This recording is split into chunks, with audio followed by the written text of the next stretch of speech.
I left the radio yesterday. I was pointing out the fact that every dispensation has ended in total failure and in apostasy.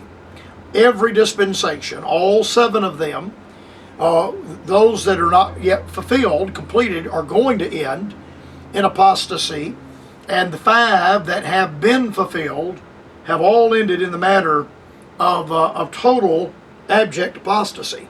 I pointed out the dispensation of human government.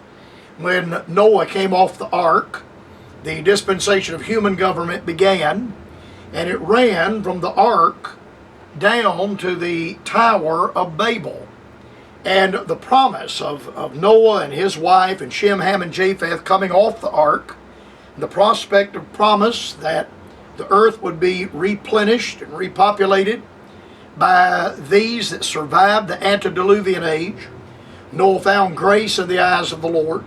There's no doubt in my mind that Noah's sons, Shem, Ham, and Japheth, helped him with the construction of the ark. They had seen the miracle working power of God. They had seen the marvel of salvation. Peter points out that these 8 souls were saved by water. Not by water baptism, but they were saved out of the flood. And yet, within a few generations of the earth being repeopled by the offspring of Shem, Ham, and Japheth, the world was once again in a state of total apostasy and total unbelief. I mean, from top to bottom, side to side, inside and out, the world was in a total state of apostasy and a total state of unbelief. Such unbelief that man decided that he would build a stairway to heaven. Some of you remember a sadistic and satanic rock and roll song by that title. And the original Stairway to Heaven was the Tower of Babel. Therefore is the name of it called Babel. This is Genesis 11:9, because the Lord did there confound the language of all the earth, and from thence did the Lord scatter them abroad upon the face of all the earth. All of these centuries, man has been trying to reverse what happened at the Tower of Babel. The Lord scattered them. The Lord confused their languages and made it impossible for them to communicate the one with the other. Then after confusing their languages, the Lord scattered them abroad, scattered them all over the face of the earth. And man has been trying to reverse that. Man has been trying to get back to a common language, and that would be English, would be a global language. And then man has been trying to get the people together. Can't we just get together? Can't we all get together? When God scattered them, and man is trying to reverse that, maybe we can pool our power together and fight against God. And the greatest manifestation of that is going to be in the Battle of Armageddon, when 100 million man army, the armies of Antichrist, will gather together in the Valley of Megiddo to fight the Lord's Christ. They will strike a pitched battle against the Lord and Savior Jesus Christ. They will go to war with God, just like happened in the Tower of Babel in Genesis chapter number 11. It's here that the dispensation of human government collapses. The whole thing crumbles to the ground.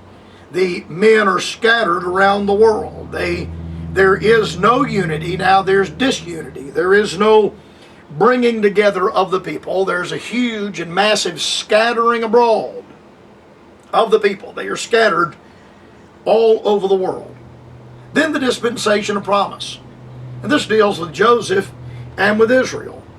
The children of Israel wind up in Egypt's bondage. Of course, they are there initially to save the family. The great drought that took place, God providentially allowing Joseph to be sold into captivity. The older I get, the more I see Romans 8:28 work itself out. And we know that all things work together for good to them that love God, to them who are the called according to His purpose. And I marvel at the providential provision. I marvel at the power of God and the way God provides. I stand amazed at the providential provisions of God. God orchestrating and working out the affairs of our lives.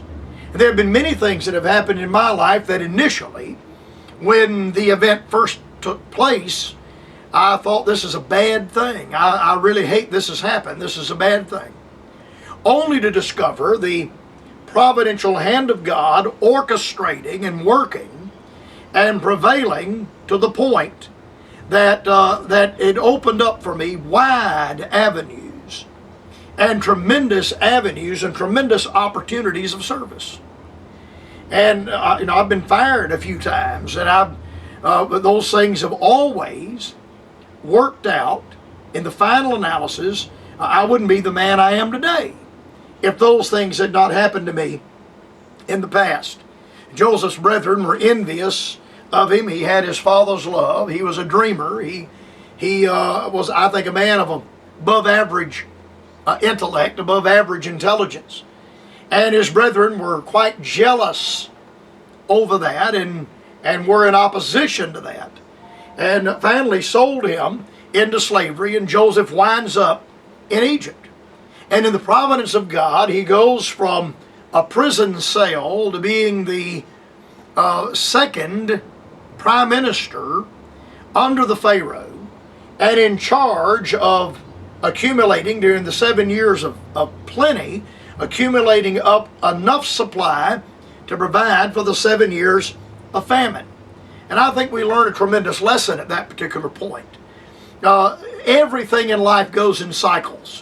Every now and then I hear economists, and they say, now we want to get away from the cycle. We don't want the market to crash, and we want to slow down the upswings so that we can try to do away with the downward trends and the downswings.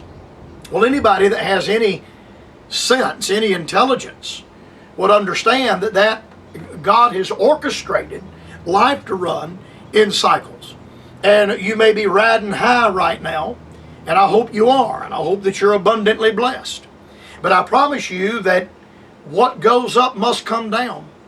I heard somebody say one time, no little bird flies so high that they don't have to come back down to earth to get a drink of water.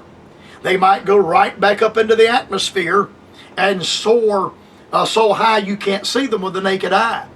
But at some point, they've got to come back down to earth to get them a drink of water. And so it is in our life. And during a time of plenty, I think it's wise for believers and for people in general, for that matter, to put back. You need to put back. You need to put something back. You need to have something for a rainy day, because I promise it's going to rain. One fellow said, well, I don't need to fix the leak in my roof because it doesn't leak when it's not raining. Well, keep your seatbelt fastened. It's going to rain, and when it rains, the roof is going to leak. And so Joseph put back in the 7 years of plenty. He put back and kept putting back because he knew that at some point they were going to have to survive the 7 years of famine. And they had to have enough in reserve, enough put back in reserve to provide for them and to make a way for them in the 7 years of famine. And when the famine arose, the brethren of Joseph ran out of food in Canaan. And down to Egypt they came to buy. They came down the second time to buy. And Joseph plays games with them. And ultimately, the whole family, 70 souls, come down to Egypt. And God provides for them the dispensation of promise. God provides for them. Joseph, sold into captivity. Ye meant it unto me for evil, but the Lord meant it for good. If that bad thing had not happened to Joseph, the children of Israel would have died. They would have starved to death, because God would not have had his man at the right place at the right time to put back, to lay back, to put up, to put in store, to put in reserve, waiting, anticipating the terrible famine that was going to come, and the terrible famine that was going to break out upon the people, upon his brethren that were there in the land of Canaan. God provided for them. But this dispensation of God's provision came to an end, and it ended in apostasy. We read in the Bible, now there arose up a new king over Egypt which knew not Joseph. Joseph was a pillar in Egyptian history. He was a famous man, a man of renown, a man widely understood. They taught about Joseph in the Egyptian public school system. Joseph was a historic figure. But after a while, and you and I have been watching this try to take place in the United States for the last 3 or 4 years, we've been observing this, a takeover and an erasing of history, a rewriting of history. I'm not proud of everything historically the United States has done. But it is a matter of history, and you and I are not to erase that. We are to learn from it. And people who do not know history are destined and doomed to repeat it. The people that do not know history are doomed to repeat it. And you and I can learn from the mistakes of those that have gone ahead of us and those that have gone before us. That's the importance of reading history and knowing history and understanding history. Somebody comes along with a new idea, they think there's no new thing under the sun, and if no one knows history, nobody will be able to speak up and say that was tried. It was tried 75 years ago. It didn't work out 75 years ago. They say, well, we need to try communism. Well, that's been tried over the last 100 years, and it's not worked. Anywhere it's been tried, it's not worked.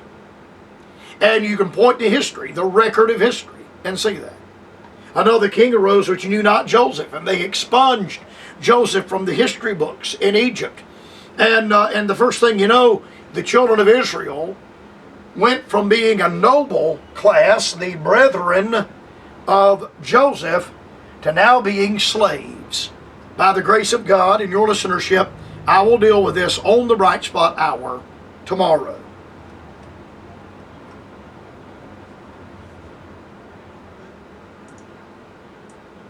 Check out the website at thebrightspothour.com. Write Dr. Carver at Post Office Box 4, Greenville,